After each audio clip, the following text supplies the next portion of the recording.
Hello, I'm Christina Brown, and this is Our Take on Arise TV. And joining me today as guest host is Sonia Sane Nagar. Thank you so much for joining me today. She is co-founder and CEO of Picky, a shoppable iPad magazine that provides inspiration for home goods, fashion, and beauty buys. Nagar took her MBA from Harvard Business School and turned it into Picky, a digital shopping magazine. Congratulations to you and the success that your business has seen. Talk to me a little bit about how you really were able to make your standing in a field that really is so dominated by men. Well, I think the key to building any business is hiring great people and surrounding yourself by great mentors. And that's something that I definitely leveraged the networks that I'd made in business school, and also very early on got out there, was pitching my idea to anybody who would listen. And then as I started to win over people with the concept and the idea of me as a founder, things get easier. You have people that are supporting you. And I will say I have two fantastic co-founders who are brilliant engineers who help me take, ideas and build them into a product that we hope people will love. What I like so much about Our Take is the ability to share the unique perspectives and stories of women, and this is really a show that celebrates the accomplishments of women. And I'm curious as to whether or not there are very specific strategies that you say or that you consider women have to implement in that attempt to launch their business, strategize. So one thing that has definitely helped me is early on I made the decision to do engineering. And it was something that there are very few females that are in engineering, but it helped me to establish credibility as I was going out and raising funding, to be able to say that I was technical and that I did understand a lot of the things that we were going to need to do and how to build a technical team. So I think it's a career path that's not maybe promoted for women as much, and it's hard because there's so few female role models in technical roles, but it's a decision that I'm really glad that I made early on. And it helped you stand out from the very beginning. Absolutely. Well, Sonia, we have a lot going on today in Our Take, and I'm really curious and fascinated as to what your perspective is going to be, since you are so closely tied to technology and social media. But topping our stories in today's Daily Take, the well wishes and prayers of support, of course, continue to pour out all over the world for Nelson Mandela. People have been holding vigil outside the 94-year-old's hospital ever since Mandela was admitted more than 2 weeks ago with recurring lung infection. The latest word, however, from Jacob Zuma, South Africa's president, is that Mandela improved overnight, that he is now in critical to stable condition. Meanwhile, at a gathering of Tibetans in exile in India, spiritual leader, the Dalai Lama, expressed concern for Mandela and said he's praying for the anti-apartheid leader.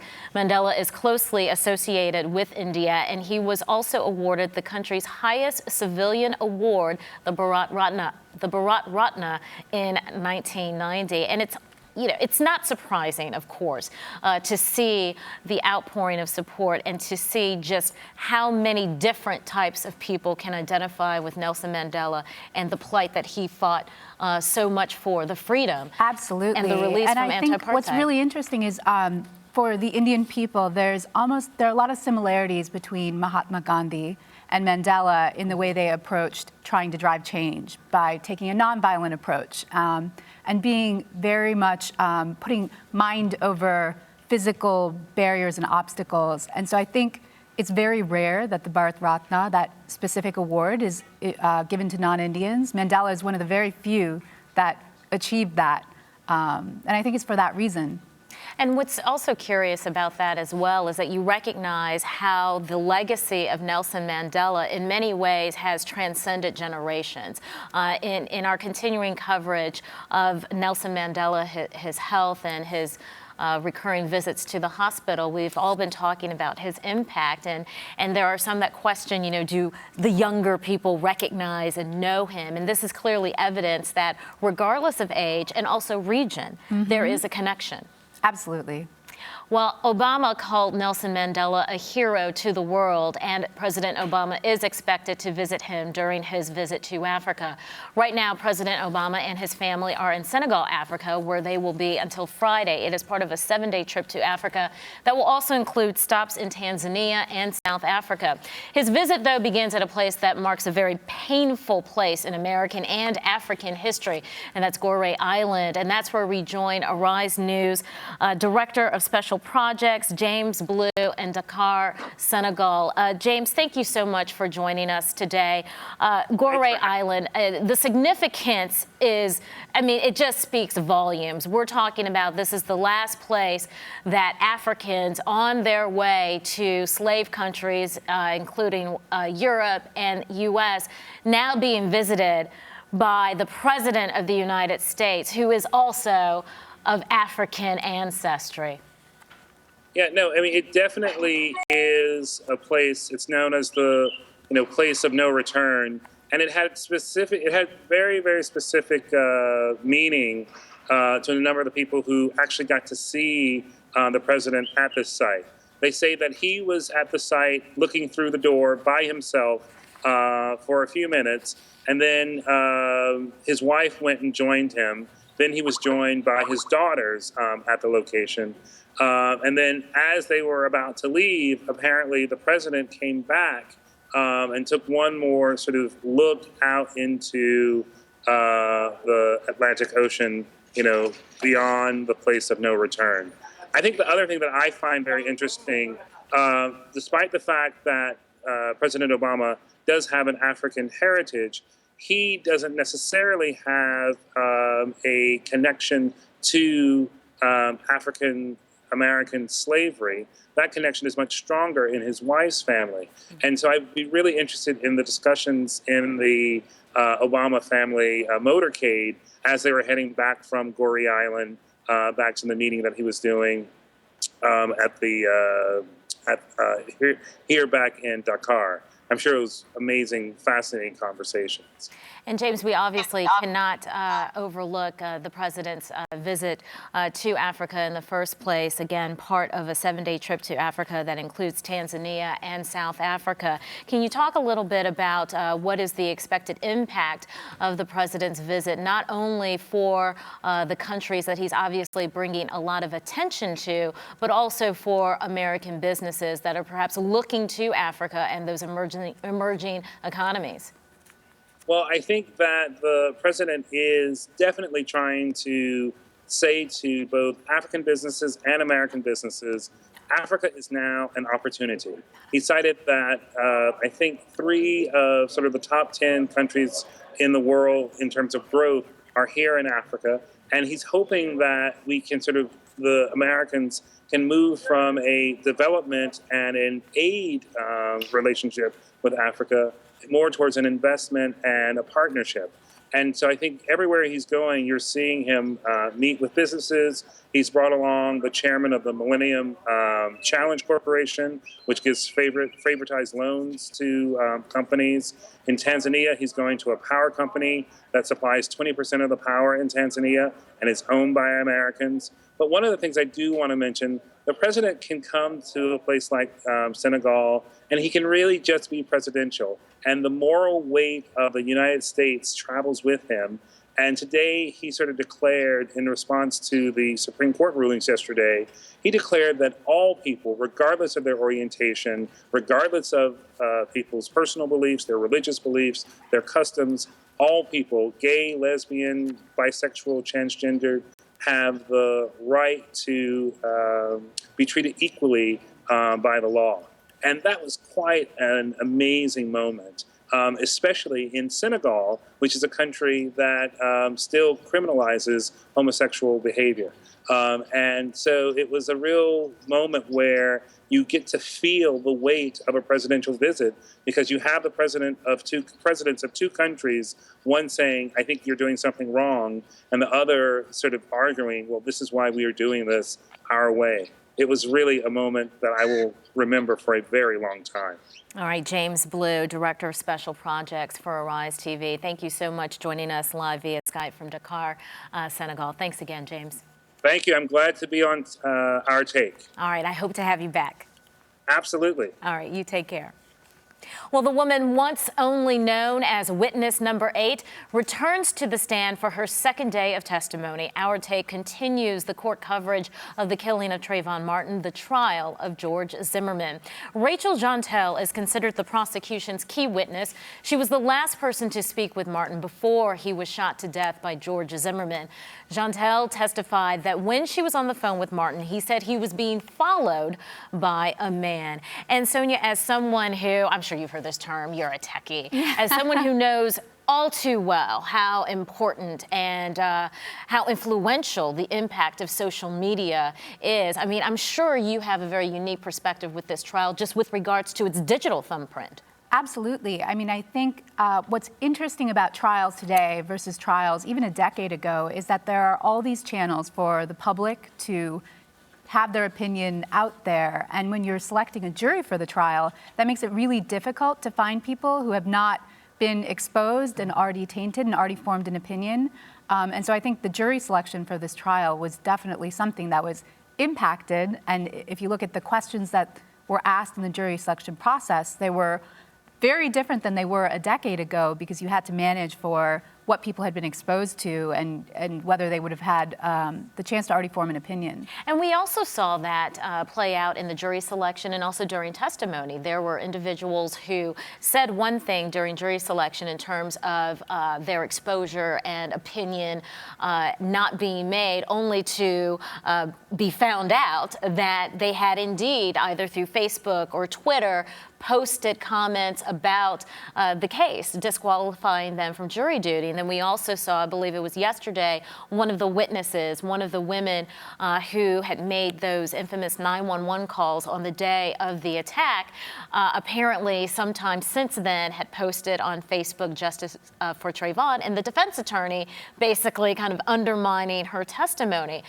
You know, that being said, you can't really escape it, though. Yeah, you can't really escape it, and it's just amazing how much information there is out there that can be used for or for good or for evil. Or for evil. It's a balance. It's definitely a balance between people managing their digital profiles and making sure that that they're representing themselves truly when they speak, because you can be found out very easily if you're not and that's accurate. such a great segue to our next story. Talk about managing your profile. Of course, I'm talking about Paula Deen here.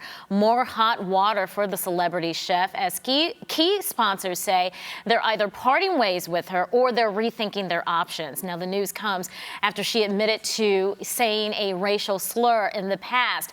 Walmart and Caesars Entertainment are now the latest companies to drop ties to Deen.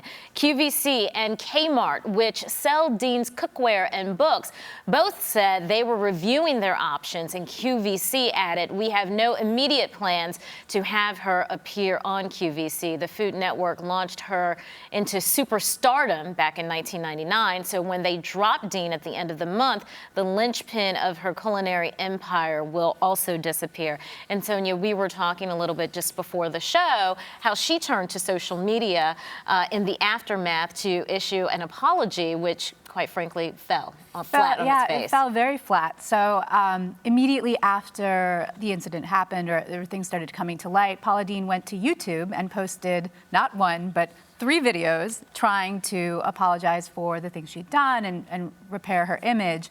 And I think, you know, it's bad enough to go out and have one message fail flat, but then the messages kept being edited. And Right. So the first message was clearly edited, and people took issue with the fact that if she was issuing an apology from the heart, why did she need to have post-production? Right. And then the second video was not as edited, and the third video was even less edited. But I think it's a story of many PR gaffes, one after another. Certainly, and we're looking at video now of her interview with Matt Lauer on the Today Show, which certainly didn't do anything to help her cause. And we're actually going to be talking a little bit more about Paula Deen, but also about some of the lessons that we can all learn from it. I mean, especially given what you just said, we can't escape the digital media thumbprint. We have to be mindful of everything that we're saying, we're tweeting, we're posting online, whether it hurts us individually or the company. Absolutely. I mean, there are people's livelihoods that are at stake. And when you are the CEO or the founder or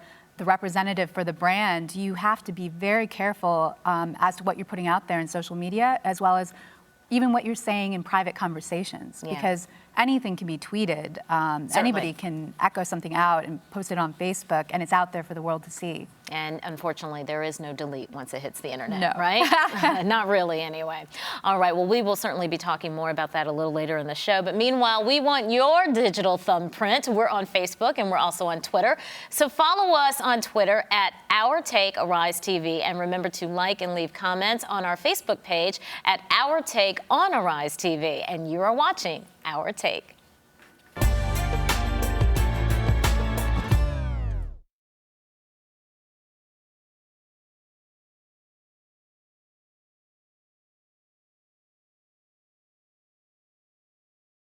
Bigger, stronger, and more domineering than any other. Elephants are the centers of the animal kingdom, but unfortunately today, they're under attack. Tens of thousands are being killed each year just for their ivory. So please support conservation and never buy products made from ivory, because when the buying stops, the killing can too. 24 seconds. That's what you get to make it happen. You can run the break, find the big man inside, or swing it out and hit the 3. Grab the board, and you get a new 24, just like that. But unfortunately, for endangered animals, there's no reset. Many are now facing extinction. And when their clock runs out, they're gone forever. So please, support conservation and never buy products made from these animals. There's no more time to waste.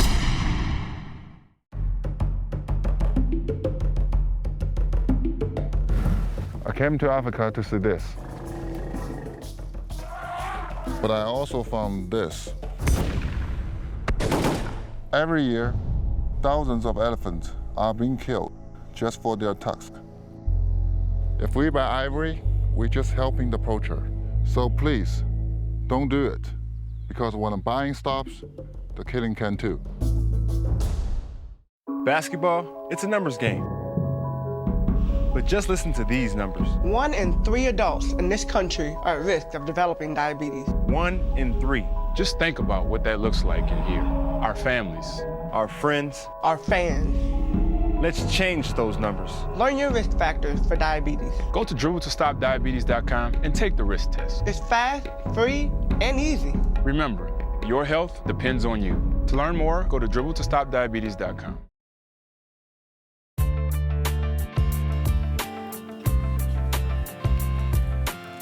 As Paula Deen tries to dig herself out of the frying pan that has burnt her career, my next guest says there are lessons to learn from Deen's fall from grace that apply to everyone.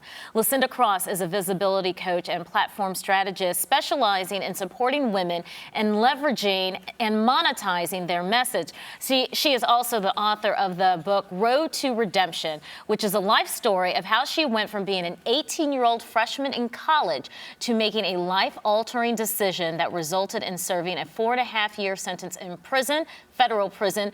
Lucinda has since then made it her life mission to inspire, encourage, and uplift women to build businesses from their message and experience. Lucinda, I am so very honored to have you here today. I'm glad to be here. Thank you so much for coming. I do want to, before we talk about Paula Deen, I do want you to share a little bit about your personal story. Sure, absolutely. So as a young student, college student, funds are rough. You know, you live on ramen noodles. Sure. So I was going to a private college, and yes, I did make a life-altering decision. I decided to take an invitation to travel to third world countries carrying drugs. At that time, I had no idea. I didn't ask any questions. I just wanted to, I seen the rainbow. You wanted the money. I wanted the money. And so for $10,000 for an 18-year-old, that was something that was extremely large. I've never even heard or seen that kind of money before. And so I've made several trips in my first and second semester in school until the second semester when the ride was over. Traveled to Thailand, Cambodia, Africa, Japan, and, you know, just by the grace of God was able to get arrested at home and not in one of those third world countries. And that landed me 4.5 years instead of going to school to become I was shuffling between becoming a lawyer or a nurse, go figure. Okay. I was nursing myself and defending myself behind bars for 4.5 years. To come out. There are many people that don't come back from something like that. And we are seeing Paula Deen, who, as you say, there are lessons for all of us to learn, who doesn't look like she's coming back, or at least coming back very well. Where do you begin with someone like her who is clearly very high profile and also has a financial safety net that most of us don't have? But where do you begin with someone who has fallen so far down low and get them to take that next step? That step up? So the next step, I mean, at this point, she's so deep into everything. Her reputation is marred. Her brand is, she's self-destructed her brand. But like I said, there's lessons to learn. Vanessa Williams was able to rise from her past. So understand that the past will creep up. Those are past feelings, past emotions, a way her beliefs have surfaced, and they've been surfacing, but now it's kind of blown up in her face.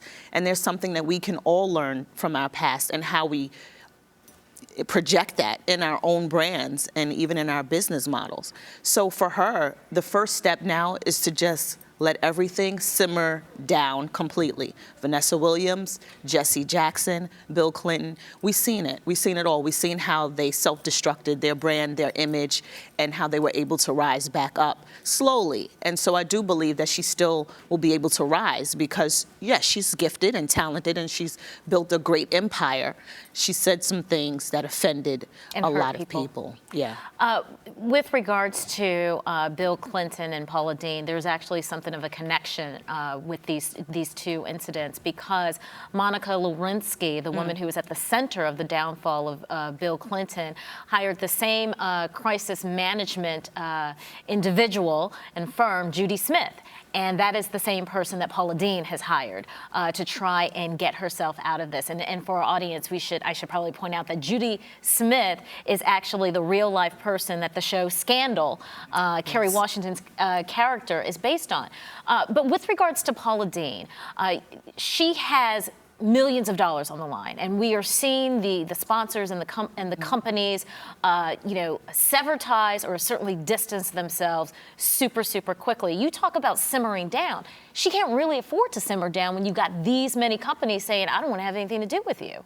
See, the thing she needs to understand and realize, and maybe this is something that her crisis management team and even PR, which is with simmering down, will allow her to reconnect. There was a huge disconnect, and that's the reason why the language she used, the behavior that she used was there, because she disconnected with her audience, with the African American race, period. And so I do think if she's able to simmer down and they're able to kind of put some smoke on it, then she's able to reconnect and learn how to reconnect back with her audience. And I think she lost that connection. And I don't think she had it because she didn't embrace her own past of whatever she's seen back in the days as she used. So you're saying that the fact is you can only, brand yourself a certain way if internally you are authentic with who you are. Absolutely. Like you can't spin crazy, right? I mean, if you really have these deep-rooted feelings and that's how you really feel, are you saying there's no amount of branding that can get you out of that? Well, here's the thing, even with my own situation, before I started to be seen on TV, I had a fear of being on television and even on radio because I said, here I am talking to women, telling them to speak their truth and stand in their power. But I was afraid when I come off the scene that someone will show a mugshot or something like that. So embracing my own past and pulling up and digging up my own skeletons allowed me to speak my truth and stand in my own power as a brand and as a woman, so that the women that I consult and connect with can also receive that message well as at the same time. We've already seen at least one high-profile person come to Dean's aid, and that's Reverend Jesse Jackson, who says that she shouldn't be vilified. Of course he would. Of course he would. Why? Because that's his brand? Is that what you're saying? Because he had his own, love child situation, and, it was a big uproar, and then it simmered down as well, and he was able to reconnect with his audience. But I'm curious how you think the apology should have been handled, or if there should have been an apology at all. I mean, as I think all of us, anybody can make a mistake. And then if you make a mistake, what should be your immediate next step? So communication. So the apology, definitely apology is needed. And I think she needed to be coached on how to apologize, maybe even scripted, because it's just simply not there for her. And you can see that on the YouTube. It's just simply not there for her. She's not saying sorry, there's a but. And the but should not be in the apology. So I do think that the first step is maybe consulting someone. How do I apologize when I've made such a drastic, damage? She needs damage control. Yeah, and Lucinda, I think it's important to point out that there's a difference between being embarrassed, Yes. damaged, or destroyed. There's a few names that come to mind that have been able to make comebacks, whether it's Tiger Woods, Kobe Bryant, Martha Stewart, Yes. Anthony Weiner, who's up 5 points in the New York City mayoral race, Britney Spears, Elliot Spitzer, and Mark Sanford, who infamously was in Argentina when he said he was in the Appalachian Mountains. But we're also living in a society where kind of everybody has a brand, right? We're all saying that we've got a brand. Right. Okay? So if everyone has a brand, that means everything you do is essentially affecting it. Yes, everything. Your clothes, your smell, the perfume we wear is part of our brand. The things we say, our beliefs, our values, that's all part of our brand. And a lot of people forget that. It's not just your product.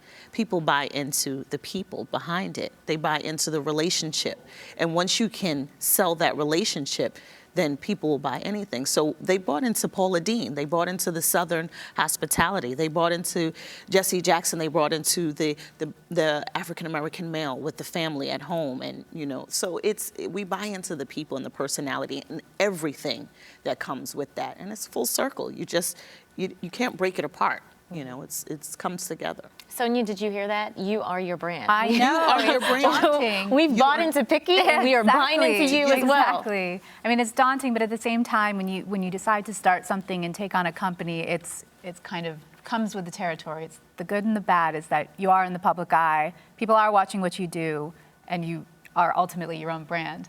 Unless you have ambassadors. That's true. That's when you can say, listen, I want to keep my stuff private. I don't need everybody to know what I do, how I pray, what I say. I'll have my ambassadors who's clean and polished. You just keep Just hope they're not recording when you're having a private conversation. Exactly. All right? Exactly. Well, thank you, Lucinda Cross, so much. brand strategist and author of the book Road to Redemption. Thank you. And you are watching Our Take.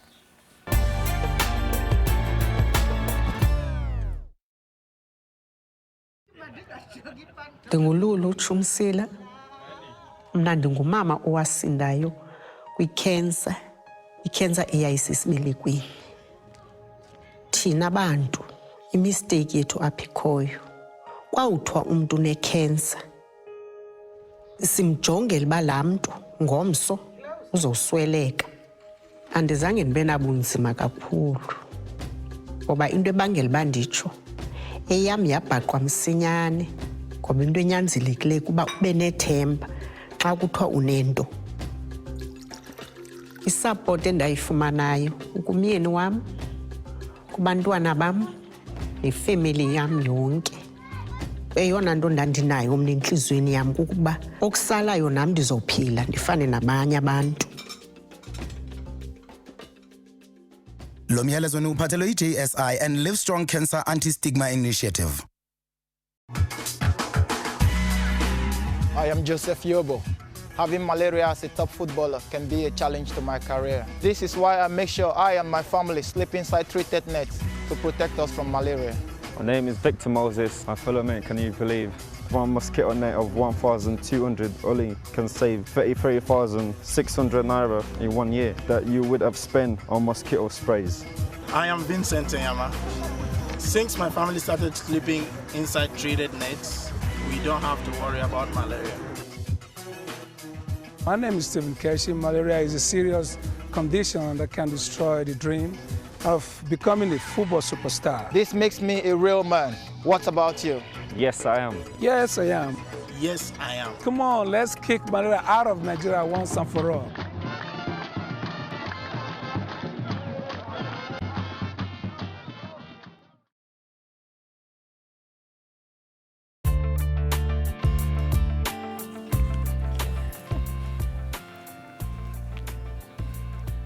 It has been 46 years since the Supreme Court handed down its decision in the landmark Loving versus Virginia case, in which a Virginia law prohibiting Mildred Loving, who was black, and Richard Loving, who was white, from marrying because of their race was struck down. Well, today, interracial and interethnic relationships are more common than ever before. Joining us today is Catherine Lung and Eddie Nwaboku, organizers of Loving Day, a day to celebrate and educate people about the landmark law. Edward, please tell me, did I pronounce your last name correctly? Yeah, you got it right. All right, thank you. I so appreciate it. And I appreciate you both for joining me here today. Thanks for having us. Wow, have times changed? It just seems outrageous, right? That there was a law that kept people from marrying based on race. And here we are in a position to actually celebrate the change in this law. What inspired you to do this? We have been volunteering for the Loving Day Project for a number of years now. I was founded by a fellow named Ken Tanabe. And it was funny how that happened because he was doing his master's thesis in the Parsons School of Design, came across the case, wondered why no one had told him about it, and decided to form an organization that would propagate about the case. You know, Loving v. Virginia is one of the most important civil rights cases that you've probably never heard of. And so the Loving Day Project is an educational project which helps fight racial discrimination through education and build multicultural, multi-ethnic community. And we're doing it now for 10 years, actually. We've had the 10th anniversary just this past weekend. I read that in one of the judge's remarks in making his decision, he said that that the world had been divided by color, that there were countries that had white people, that had black people, that had Malay was actually one of the words that he used. And he used that as justification as to why that was an indication that the races should not marry and produce children. It seems, like I said, outrageous to think that somebody actually thought like that and legislated, made rulings based on that, but it's not surprising. And we are still seeing that there are many, many people that still struggle with interracial relationships. What are you finding in terms of the response, Catherine, to people who do decide to attend the programs that you have to educate about this landmark decision? Well, like you said, there are a lot of people who still are against interracial relationships and think that they're wrong. Every year or so you hear about someone refusing to marry an interracial couple for those very reasons. But the kind of people who come to our events hosted by our organization are very open about talking about race and multi-ethnic identity, not just in their own personal lives, but also in society as well. And the country now has, it's estimated, 8.4% of all current U.S. marriages are interracial, but we're seeing where interracial relationships are still making significant changes and movement in other countries as well. I mean, there are some countries that are kind of going through, South Africa, for instance, what we went through 40 years ago. Are there lessons to be learned in terms of what was the effective way to change public sentiment that can be applied elsewhere? Well, I think the Supreme Court case in itself is a very effective tool in that it is a symbol. Yes, Richard and Mildred Loving fought very hard and we should commemorate their trials, but there are many other people who helped them get there. Other interracial couples who fought their cases in other states before them. Also the help of the American Civil Liberties Union, which had the lawyers who fought their case. So using the Loving Supreme Court case, or even South Africa, Nelson Mandela, rallying behind those symbols as means of fighting racial prejudice, fighting oppression, and being proud of who you are and who you're able to love. And I know it's not fair to assume that when we talk about interracial relationships that we're only talking about African American or white. I mean, it certainly applies, you know, across races. And then we're also talking about interethnic marriages as well. Where are you seeing the most amount of acceptance when it comes to interracial relationships? And the most, this seems obvious, the most amount of resistance, obviously, I'm going to assume, is between black and white. Well, it's hard to say. I'll give you a personal case study. I'm just coming back from Houston, where I attended a wedding of a black woman and an Indian man. Indian from India. And a couple of days after that, there was another wedding that I couldn't attend, unfortunately, and that was in Orlando, and it was opposite. She was Indian, he was black.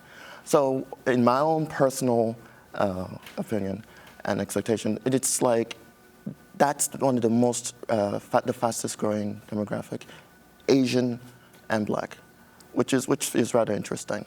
The Pew Research study has done some research into that. I don't have the figures off the top of my head, unfortunately, but they've done research into that as well. And also the regions of the United States where it's fastest growing as well. Yes, well, generally we find that through our events and also through the community that cities on the coasts have a higher population of interracial relationships and multi-ethnic individuals, also other large metropolitan areas across the country.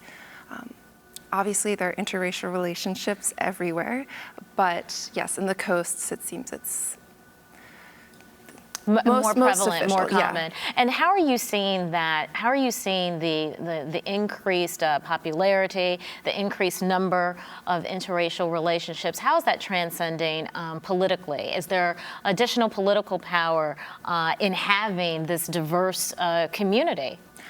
Absolutely. I think there's strength in numbers. Certainly where interracial relationships and politics have merged more recently in the news is John McCain's son and John Boehner's daughter both married to people of color. Yeah. Right. So that aspect is permutating in politics. Yeah, and I think what was so interesting about the marriage of John McCain's son and his African-American wife, who was also, I believe, a service member, as is John McCain's son, is that in addition to John Boehner, whose daughter married a man, actually he's not African-American, he's of Jamaican descent. I think what was so fascinating about the optics of that picture is because they represent, as Republicans, they represent a demographic and a group that has not necessarily been the most attractive to people of color. So to have two Republican statesmen see that on a personal level, what entered their family were individuals that aren't necessarily represented in the voting box in terms of voting for Republican, that certainly made the optics of that that much more interesting. Are there specific goals, though, with regards to your Loving Day project that you hope to accomplish, say, within the next year or 5 years that you don't think are being currently accomplished now? There's specific things that you want to do with the project. Well, sure. We're an educational project. Our primary goal is to educate people about Loving v. Virginia, its importance in American civil rights history, and how it's having its impact felt not only in the United States or across the world. It's a touchstone civil rights case. And we feel that not enough people know about it. So that's primary. Secondarily, we're trying to have the Loving Day celebration as a grassroots celebration that's celebrated not only across the United States or across the world. We're trying our best to make sure that June the 12th, which is the anniversary of the Loving decision, is made an official national public holiday. It would be very nice if Mr. President, who is himself a product of an interracial marriage, would make that so. So we're fighting for that as well. And we try our best to help build multicultural, multi-ethnic community. There are a number of other grassroots organizations throughout the United States, Maven, Swirl, Mixed and Happy, who are also fighting for the same goals, and we've considered them allies in what we're trying to achieve.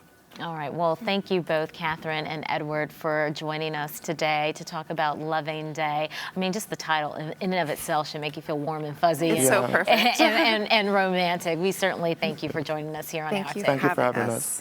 And you are watching Our Take.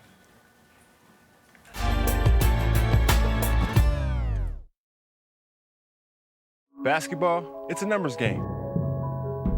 But just listen to these numbers. 1 in 3 adults in this country are at risk of developing diabetes. 1 in 3. Just think about what that looks like in here. Our families. Our friends. Our fans. Let's change those numbers. Learn your risk factors for diabetes. Go to dribble2stopdiabetes.com and take the risk test. It's fast, free, and easy. Remember, your health depends on you. To learn more, go to dribble2stopdiabetes.com.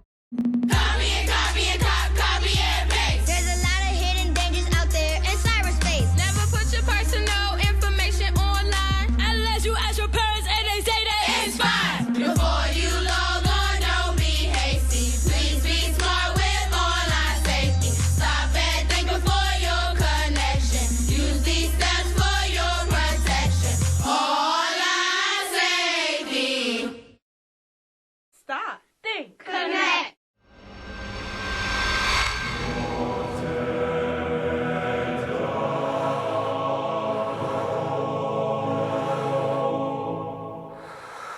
I wonder why anyone would do that to themselves. We all need air to breathe, to live, and so does the earth.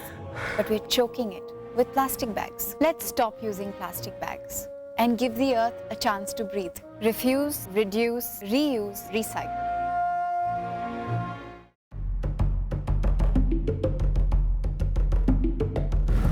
I came to Africa to see this. But I also found this. Every year, thousands of elephants are being killed just for their tusk. If we buy ivory, we're just helping the poacher. So please, don't do it. Because when the buying stops, the killing can too.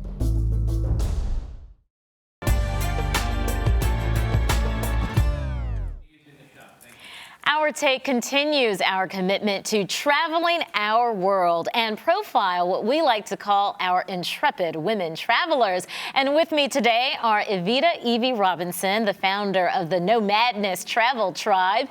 Evita Evie Robinson. I cannot wait to get to your pictures. I heard you and Sonia chatting before the show. I can't wait to hear more about that.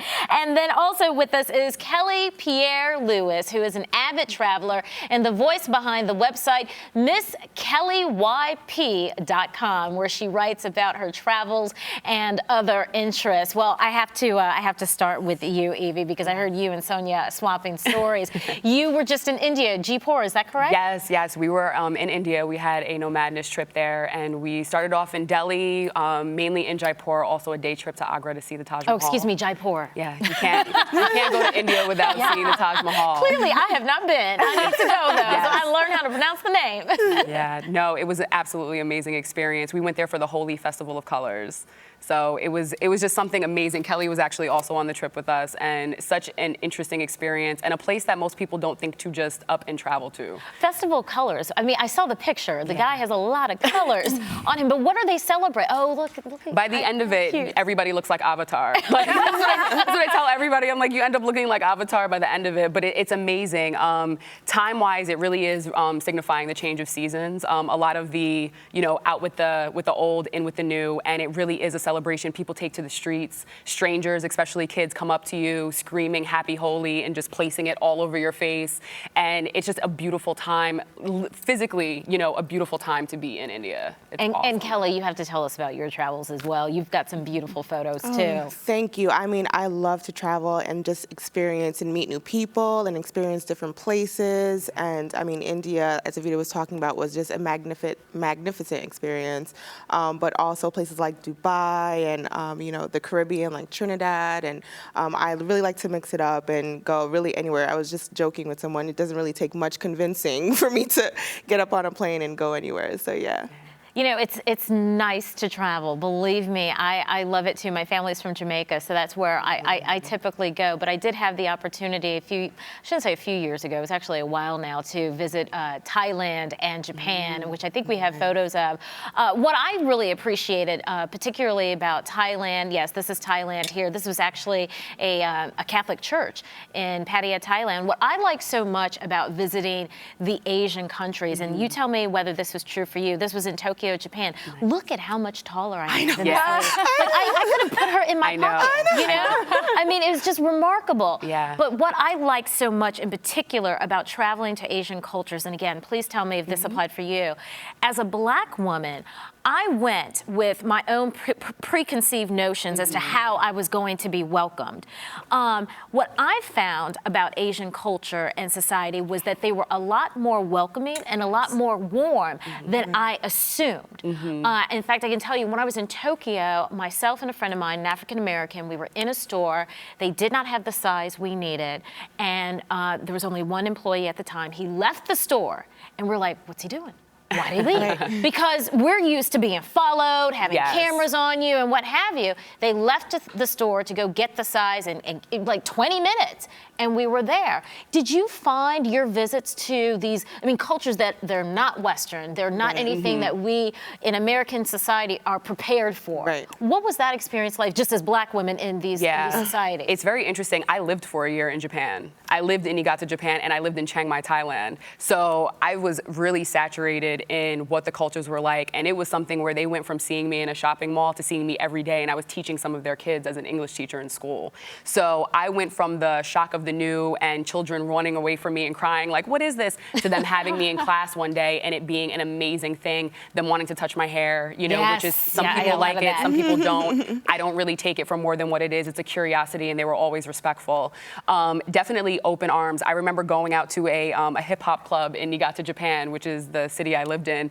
And when they heard I was from New York, let alone that I was residing in the Bronx when I was in New York, it was like the seas parted. I was just like, oh my goodness, like you know about hip hop, and You were like realize- Miss Jay-Z. Exactly, and you speak without language. You know, you communicate through different ways, and my choppy Japanese and their choppy English, we still made it work. And friendships, I have lifelong friends now in both of those countries. So I definitely agree in regards with Asia. That's where I spent the majority of my traveling. Yeah, and for me, I didn't live there, but I went to China, and initially I just thought I was just going to stick out like a sore thumb, and you know, I was just going to be the tallest one there, like you mentioned. But they were really almost intrigued, I want to say, because for some people, for some of them, this was the first time they'd seen an African American woman. That's right. Especially an African American woman with an afro. Yeah. You know, so I got all the pulling and, you know, taking pictures with family and, you know, holding babies. I'm like, am I running for something?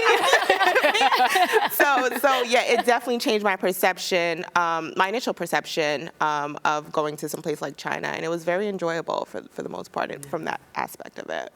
And Sonia, I understand that you have some, you've traveled to many, many places, but I understand you have some questions about a trip to India. I do. So I grew up going to India. Both my parents are from India. And every trip, I would always get sick because although, you know, I consider myself Indian, I'm not from India. Right. It's totally new food and germs. And regardless, I would spend at least half of every trip in the bathroom. Yeah. I'm curious. You said that you had some trick. Yeah. That kept many of your we trip had members we had a pretty good success rate on people not getting sick on the trip, which was amazing. But we prepped them really well. You do turn into a bit of a pincushion with all the immunizations and, you know, anti-malaria pills and things like that. But a key tip that I tell people all the time: oregano oil. Oregano oil. It is a natural antibiotic. You start taking it beforehand or once you get on the ground? You take it before you eat, before and or after you eat, and you take a couple droplets. It tastes horrendous. It's one of the most pungent tastes that you will ever have and smells of your life, but it will save your stomach. I've had situations that felt very close to food poisoning, and it was enough to just settle my stomach. And what it does is it kills parasites in your intestines, but it's natural. It's like a natural remedy. Amazing. My homeopath actually recommended it to me when I went on my first trip there. And these are the kinds of tips and information that you ladies provide on both of your sites. And I understand that you also have some tips for people who do want to travel. What I like so much about what both of you have said is how traveling is not, you know, the price necessarily is not going to be what stops you. You're going to find a way to afford to explore a new town, a new city, a new country. So I want to get to those tips. One of the first things that you say is prioritizing what's important. Yes. So what does that mean? Are you talking about prioritizing whether or not you want to stay in a 4-star? Or is that based on where you want to go? It really, even on a base level, before you even get to planning for the country that you want to go to, that's on a level of just your finances. Okay. What is a priority to you? You know, can you open up a side bank account and throw $20 a paycheck in there and not think about it and have it automatically deducted? Therefore, when you want to go travel, you already have a basis, you know, kind of a pot to pick from before you go and put the rest of your money into it. So really prioritizing what's necessary. You know, for the younger, you know, students, if it's, you know, television, maybe there's a certain bill that you can kind of get rid of, you know, or buffer a bit and have that money go towards an account that will help buffer what you're doing. But definitely lodging, I mean, there's so many options. Hostels, Airbnb, we definitely swear by. Yeah. And I love Airbnb because it's such an authentic experience. You're staying in an apartment or a home, so you get a real deal view of what it's like to be immersed and living in that place instead of a hotel where, at least for the tribe, we're very family-like. So when we go on trips, I find hotels tend to have us a bit more disjointed than I like. So when you walk into, you know, a house or a loft, it's just, you feel like you're at home You already feel like you're like you're at home in this new country. You have a few more tips. You talk about being mindful of your destination. look at cost-effective lodging, which you've already made reference to. And also you say be smart when booking flights. I tell you, I try to bring out the most intelligent part of me when I go to book my flights. But I feel like, I mean, what kind of leeway do I have? They tell you what the flight prices are. Be smart about booking flights. What does that mean I need to be doing? I would say travel more during off-peak times. You know, so many people run out to travel during the summer, and it's the most expensive time of the year to travel. I don't care where you're going. That and the holidays. If you can find places that are interesting during off-peak generic flight times, that will help. Accumulating miles. You know, we have people, especially in the tribe, that have dozens of airline cards that they use, and they're very mindful to the point where it's mapped out on a spreadsheet of where their miles can accumulate. So that's definitely something. And there's so many sites you can pick from, though. You know, you have the travel zoos with, you know, the different sales. Skyscanner.com is something that I'm really, really interested in. You can literally put where you are leaving from, and in the tab you can put everywhere. And what it will do is by price, it will send up a navigation of what the cheapest place is from where you are to travel to. And if you know, just want to find a really cool place that's cost effective, Skyscanner is a really good tool. All right, ladies, thank you so much. Evie Robinson, the founder of No Madness Travel Tribe, and Kelly Pierre Lewis. Your website is MissKellyP.com. Yes. All right, thank you, ladies. You know what? I think you guys may have found another tribeswoman. I'd love to have you. I'd love to have you both. Thank you both. And thank you, Sonia. The hour goes by pretty quickly, but I can't say thank you enough. Oh, yeah. I'm going to give you a hug after the show. Can't thank you enough for joining us. And I hope I can twist your arm and get you to come back again. Oh, well, I would love to. All right, great. Well, I'm Christina Brown, and you are watching Our Take.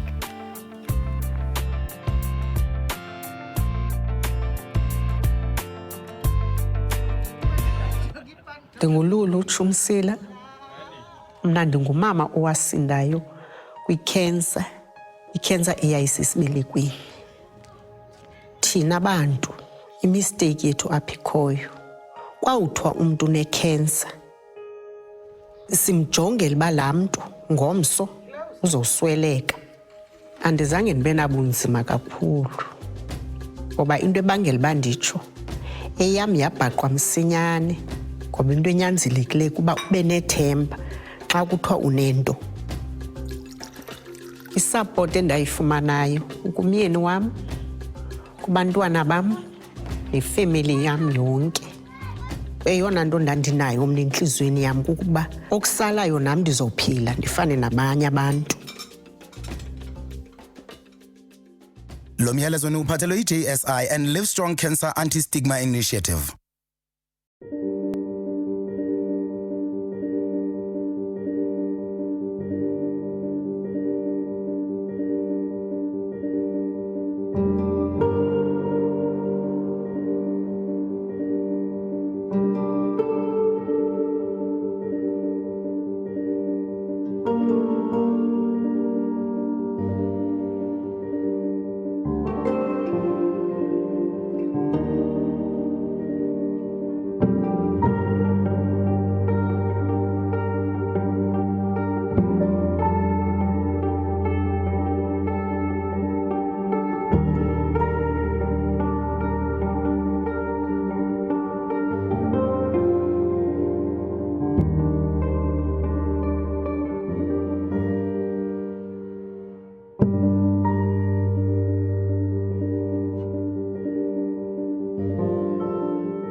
It is time now to go from our take to your take.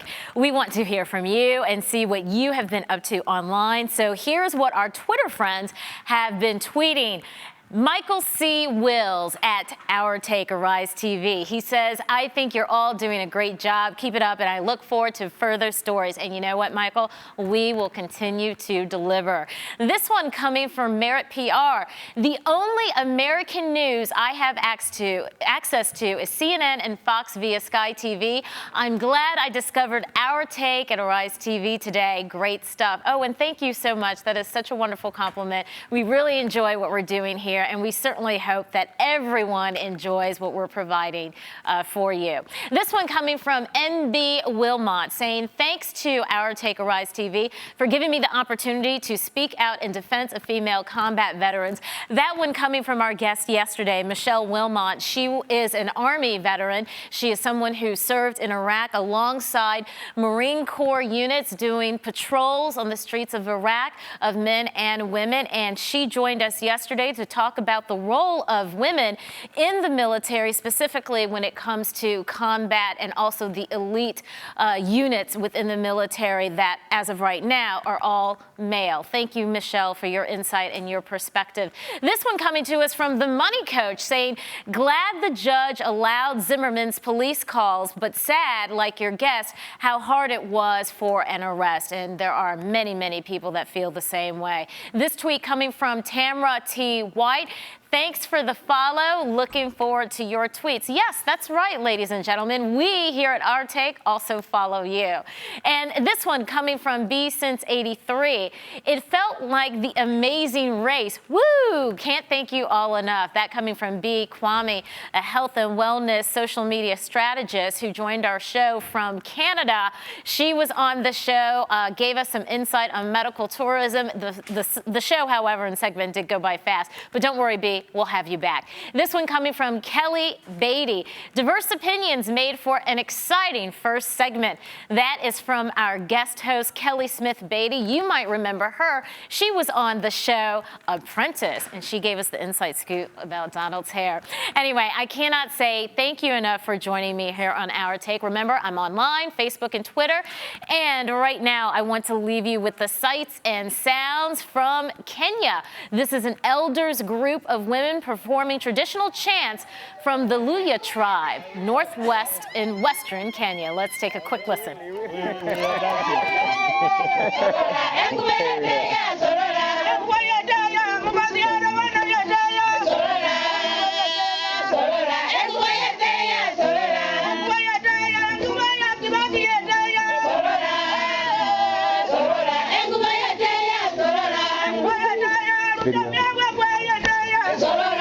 All right. The sights and sounds coming from a beautiful ladies group in Kenya. And thank you so much for watching Arise Our Take. I'll see you online till we meet again on air for tomorrow's Our Take. Have a great day.